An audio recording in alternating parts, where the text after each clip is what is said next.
ఈ Allen resonance ఇటువంటి కాలేజ్లో వచ్చి బాత్రూమ్లు కడిగేటోళ్ళని కూడా తెలంగాణ వాళ్ళని పెట్టుకుంటలేరండి. ఎక్కడున్నాం మనము? ఏం జరుగుతుంది? ఏం చేస్తున్నారు ఈ ముఖ్యమంత్రి గారు? ఇక నారాయణ చైతన్య కాలేజ్ ఉన్నది, 2 ఆంధ్ర ప్రాంత కాలేజీలే. నిన్నటి మొన్న తీసేసిరు నారాయణ కాలేజీలో 200 మందిని. సంవత్సరం మధ్యలో తీసేస్తే ఆ టీచర్లకు ఉద్యోగాలు ఎక్కడ వస్తాయి? తీసేసేది ఉంటే ఇయర్ ముంగట తీసేయాలి. మిడిల్ ఆఫ్ ద ఇయర్ తీస్తే వాళ్ళ పరిస్థితి ఏంటిది? మరి ఇన్ని అన్యాయాలు చేస్తుంటే ఎందుకు మాట్లాడదు మీ ప్రభుత్వం? తెలంగాణ ప్రజలు నేను రిక్వెస్ట్ చేస్తూ ఉన్నా. ఇలా ప్రభుత్వం ఏమో కంప్లీట్గా ఆంధ్ర వాళ్ళ చేతుల్లో ఆంధ్ర ఏజెంట్గా ఉన్నటువంటి ముఖ్యమంత్రితోని నడుస్తున్నది. మరి ప్రశ్నించాల్సినటువంటి బీఆర్ఎస్ పార్టీ ఎప్పుడన్నా మాట్లాడిందా అండి ఈ అంశాల మీద? ఆ ఒరిస్సా అమ్మాయి చనిపోతే ఒక్క మాట కూడా ఇంతవరకు బీఆర్ఎస్ నుంచి ఏ ఒక్కరు కూడా మాట్లాడలేదు. ఎందుకోసం? ఏం లాలూచి ఉంది? లండన్ లాలూచి ఇది. ఫ్రెష్గా నిన్నగాక మొన్న జరిగింది లండన్లో మీటింగు, దాని ప్రభావం ఏమో అని నేను అనుకుంటున్నా. దాని గురించి కూడా చెప్తా మీకు. నారాయణ చైతన్య కాలేజీలు వీటి మీద ఎన్నడూ కూడా మన బీఆర్ఎస్ పార్టీ నాయకులు ఎవరు మాట్లాడరు. నేను ఇదివరకే చెప్పిన మీకు, గుంటనక్క గారు పాలు అమ్ముకుంటారు నారాయణ చైతన్య కాలేజీలకు కాబట్టి ఒక్క మాట మాట్లాడరని. వ్యాపార సంబంధాలు ఉన్నారు కాబట్టి మాట్లాడరు. కేటీఆర్ గారికి ఉన్న ఆంధ్ర ఫ్రెండ్స్, వాళ్ళకున్న పర్మిషన్ల సంగతి మీకు తెలిసి నేను చెప్పే అవసరం లేదు. అందుకని వారు మాట్లాడరు. అంటే బీఆర్ఎస్ పార్టీ మొత్తం కూడా మౌన దీక్ష పట్టి కూర్చున్నది. మీ అందరికీ తెలుసు, నా దగ్గర విస్పష్టమైన ఆధారాలు లేకపోతే నేను మాట్లాడనని. ఇవాళ నేను సూటిగా ప్రశ్నిస్తున్నా ముఖ్యమంత్రి గారిని. మీకు గుంటనక్క గారికి, గుంపు మేస్త్రికి గుంటనక్కకు ఏం కూడా లండన్లో లాలూచి జరగకపోతే మీరు అర్జెంటుగా quit pro quo case file చేయాలి హరీష్ రావు గారి మీద. ఎందుకోసం చెప్తున్నా? నారాయణ చైతన్య 2 కాలేజీలలో, దాంతోపాటు ఆయన మంత్రిగా ఉన్నప్పుడు, ఆయన ఆరోగ్య శాఖ మంత్రిగా ఉండే, KIMS, Yashoda, Apollo, Basavatarakam, Omega, Aurobindo, doctor Reddy's, Virinchi, Kamineni, MRF, ఈ అన్ని హాస్పిటల్స్లో కూడా హాస్పిటల్ కాదు, కామినేని, విరించి, బసవతారకం, ఒమేగా, అపోలో, యశోద, ఇవన్నీ హాస్పిటల్స్. ఈ అన్ని హాస్పిటల్స్ వాళ్ళ సొంత పాల కంపెనీలో మిల్చి వెబ్సైట్లో పెట్టింది. నేనేమో కథలు చెప్తలేను. అంటే ఒక ఆరోగ్య శాఖ మంత్రిగా పనిచేసేటటువంటి వ్యక్తి వారి సొంత కుటుంబ సభ్యులు, వారి సతీమణి నడిపేటటువంటి కంపెనీ ద్వారా ఈ అన్ని కంపెనీలకు, ఈ అన్ని హాస్పిటళ్లకు పాల సప్లై చేస్తున్నారండి. అంటే చిన్న సన్నగా కాదు. తెలంగాణ ప్రజలకు నేను లెక్కలతో సహా చెప్తున్నా. ఈ హాస్పిటల్స్కు కోట్ల రూపాయల పాలను సప్లై చేసిరు. నారాయణ చైతన్య ఆంధ్ర సంస్థలకు, నారాయణ కాలేజీకి రోజుకు 2000 లీటర్ల పాలు, నెలకు 5 కోట్ల రూపాయల పాలు, చైతన్యకు 5 కోట్ల రూపాయల పాలు వెరసి 2018లో హరీష్ రావు గారి కంపెనీకి 8 సంవత్సరాలు నికరంగా లెక్క తీసుకున్నా కూడా ఇప్పటి వరకు 960 కోట్ల రూపాయల పాలను కేవలం నారాయణ చైతన్యకు మాత్రమే హరీష్ రావు గారు సప్లై చేశారు. 960 crores 8 yearsలో. అంటే ఒక మంత్రిగా ఉన్నటువంటి వ్యక్తి తన ఇన్ఫ్లుయెన్స్ని వాడి, ఇది క్విట్ ప్రోకో కాదా అండి? ఇది ఓన్లీ నేను నారాయణ చైతన్య లెక్క చెప్తాను. ఇప్పుడు నేను చదివిన హాస్పిటల్స్, కిమ్స్, యశోద, అపోలో ఇవన్నీ చెప్తలేను. అంటే ఎన్ని వందల కోట్ల పాలు ఇక్కడ సప్లై చేసారు. ఇక్కడ ఒక వ్యాపారం సప్లై అన్నటువంటి ఇష్యూ కాదు. ఇక్కడ ఇష్యూ ఏంటంటే హరీష్ రావు గారు పాల వ్యాపారం పెట్టింది 2018లో. కానీ అంతకన్నా ముందే తెలంగాణలో అనేకమైన డైరీస్ ఉన్నాయి.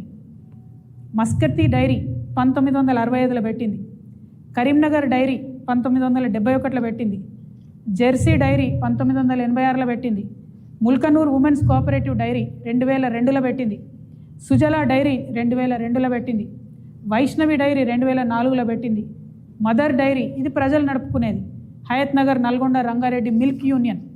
ఇది కాకుండా గవర్నమెంట్ డైరీ విజయ డైరీ ఉన్నది. మరి వీళ్ళకి ఎవ్వరికీ వ్యాపారం రావద్దట. ఏం విజయ డైరీకి 1000 కోట్ల వ్యాపారం వస్తే నష్టమా? పాడి రైతులకే లాభం జరుగుతుంది కదా. నేను ముఖ్యమంత్రి గారిని విస్పష్టంగా డిమాండ్ చేస్తున్నా, మీకు హరీష్ రావు గారితో, గుంటనక్కతో ఏం లాలూచి లేకపోతే, లండన్లో ఏం అగ్రిమెంట్ జరగకపోతే తక్షణమే జీవో రిలీజ్ చేయండి. ఎనీ స్కూల్, ఎనీ హాస్పిటల్, స్కూల్లో 500 పైచిలుకుంటే జీవో ఇవ్వండి, విజయ డైరీ పాల్గొనాలని చెప్పండి.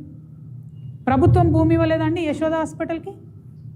అంటే హరీష్ రావు గారు హెల్త్ మినిస్టర్గా ఉన్నప్పుడు యశోదకు భూమి ఇస్తారు, అదే యశోద నుండి ఆయన కంపెనీకి పాల ఆర్డర్ తీసుకుంటాడు. మరి ఇది క్విట్ ప్రో కో కాదా?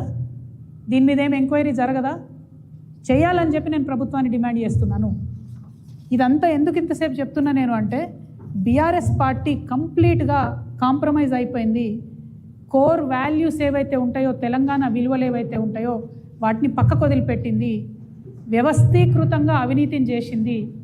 పాల వ్యాపారం హరీష్ రావు గారికి, రియల్ ఎస్టేట్ పర్మిషన్లు, మున్సిపల్ పర్మిషన్లు రామారావు గారికి, ఇసుక వ్యాపారం ఇంకొకరికి, ఇక చాలా మంది ఉన్నారు, ఒకటి కాదు రెండు కాదు. ఇట్లా వ్యవస్థీకృతమైన అవినీతి చేసింది. మళ్ళీ ఇప్పుడు ఏమంటారు? ఇక కాంగ్రెస్ ఫెయిల్ అయిపోయింది, మేమే వస్తాం గవర్నమెంట్కి అంటారు. కాంగ్రెస్ ఎట్లా ఫెయిల్ అయిపోయింది, వచ్చే అవకాశమే లేదు. కానీ బీఆర్ఎస్ మళ్ళీ గవర్నమెంట్లోకి వస్తే ఈ వ్యవస్థీకృతమైనటువంటి అవినీతిని సహిద్దామా? నేను ప్రజలను అడుగుతా ఉన్నా. మిమ్మల్ని నేను ఒకటే రిక్వెస్ట్ చేస్తూ ఉన్నా. కొత్తగా వచ్చినటువంటి మా పార్టీ పారదర్శకతతో పనిచేయాలనుకుంటుంది, అవినీతి రహితంగా పనిచేయాలనుకుంటుంది, జవాబుదారితనంతో పనిచేయాలనుకుంటుంది. వెన్నుపోటు రాజకీయాలని దయచేసి ఎంకరేజ్ చేయకండి. కొత్త పార్టీలకు అవకాశం ఇవ్వండి. రాష్ట్రంలో కొత్త ఆలోచనకు అవకాశం ఇవ్వమని ప్రజల్ని కోరుతున్నా. నిన్నగాక మొన్న ఒక ఇంట్రెస్టింగ్ న్యూస్, సంచలనమైన న్యూస్ మన పత్రికా మిత్రుల కోసం చెప్తున్నా. మెదక్ ఎమ్మెల్యేలు అందరితో కలిసి హరీష్ రావు గారు మీటింగ్ పెట్టుకున్నారు. ఆ మీటింగ్లో కూర్చున్న ఒక ఎమ్మెల్యేనే నాకు ఈ ఇన్ఫర్మేషన్ షేర్ చేశారు. ఏమని? ఎన్టీ రామారావు గారిలాగా కేసీఆర్ గారు కూడా గొప్ప మనిషి, కాకపోతే ఆయన కొడుకుకి వారసత్వం లేదు, కాబట్టి బీఆర్ఎస్ పార్టీ నాకే వస్తుంది, మనం మెదక్లో అన్నీ కూడా గెలుచుకుందాము, తర్వాత బీజేపీతో అగ్రిమెంట్ పెట్టుకుందాము అని చెప్పి వారు స్పష్టంగా చెప్పినట్టుగా ఎమ్మెల్యే గారు నాకు చెప్పడం జరిగింది. అంటే మెదక్ని వేదిక చేసుకొని బీఆర్ఎస్ పార్టీని హస్తగతం చేసుకొని ఎన్టీ రామారావు గారి పేరు తీసిరంటేనే ఈయన కేసీఆర్కి వెన్నుపోటు పొడుస్తాడు అనేది మనం స్పష్టంగా అర్థం చేసుకోవాలి. మరి బీజేపీలతో ఈయనకు అండర్స్టాండింగ్ ఉందని నువ్వెట్లా అంటావంటే, ఒక పేరు చెప్తున్నా, రాసుకోండి. Raj Pushpa open sky villas. Raj Pushpa open sky villas. ఇది ఇంట్రెస్టింగ్ ఉంటుంది చాలా. ఈ రాజ్ పుష్ప ఓపెన్ స్కై విల్లాస్లో ఒక ఇంటి నుండి పాలల్లో పసుపు మిరియాలు కలిపి హరీష్ రావు గారి ఇంటికి పోతాయి. అంటే అది కోడ్ అన్నట్టు. అక్కడికి వచ్చే ఆర్ఎస్ఎస్ పెద్ద మనిషి మిరియాలు పసుపు కలిపిన పాలే తాగుతాడు పొద్దంతా. ఆయన ఎవరో మీరు ఇంటర్నెట్ వెతికితే మీకు తెలిసిపోతారు. ఆ పెద్ద మనిషి ఆడికి వచ్చిన రోజు హరీష్ రావు గారి ఇంటికి పాలు పోతాయి అన్నట్టు. పోగానే హరీష్ రావు గారు ఆయన కార్యక్రమాలను బంద్ పెట్టుకొని ఆ ఇంటికి పోతాడు. అక్కడ ఆర్ఎస్ఎస్ పెద్ద మనిషితో పలు దఫాలుగా మీటింగ్ జరిగింది. ఈ టోటల్ అండర్స్టాండింగ్ ఏంటంటే, బీఆర్ఎస్ పార్టీని హస్తగతం చేసుకొని వెన్నుపోటు వచ్చే రాజకీయం. సరే, నేను బీఆర్ఎస్ పార్టీలు లేను, బీఆర్ఎస్ పార్టీ ఏమైతే నాకేందో అది 1000 చెక్కలైనా 3 ముక్కలైనా నాకు వచ్చేది లేదు, పోయేది లేదు. కానీ ఇక్కడ హరీష్ రావు గుంటనక్క అనేటటువంటి వ్యక్తి యొక్క వ్యక్తిత్వం తెలంగాణ ప్రజలకు తెలవాలి కాబట్టి చెప్తున్నా. ఉన్న పార్టీని, ఉన్న ఇంటిని, తిన్నింటి వాసాలు లెక్కబెట్టేటటువంటి వ్యక్తిత్వం. మంత్రిగా ఉన్నప్పుడు ఆ పవర్తో చేసినటువంటి అవినీతి పరుడిని ప్రజలకు మళ్ళొకసారి నేను గుర్తు చేస్తూ ఉన్నా. ఇటువంటి అవినీతి పరుడు, ఇటువంటి వెన్నుపోటుదారుడు ఇప్పుడున్న ముఖ్యమంత్రితో వీళ్ళిద్దరికీ లాలూచి. అంటే ఎటువంటి రాజకీయాలను ప్రోత్సహించాలో దయచేసి తెలంగాణ ప్రజలు ఒక్కసారి ఆలోచన చేసుకోమని నేను కోరుతున్నా. ఈ ముఖ్యమంత్రి గారు ఏం చెప్పారు తెలంగాణ ప్రజలకి? పదే పదే కాళేశ్వరంలో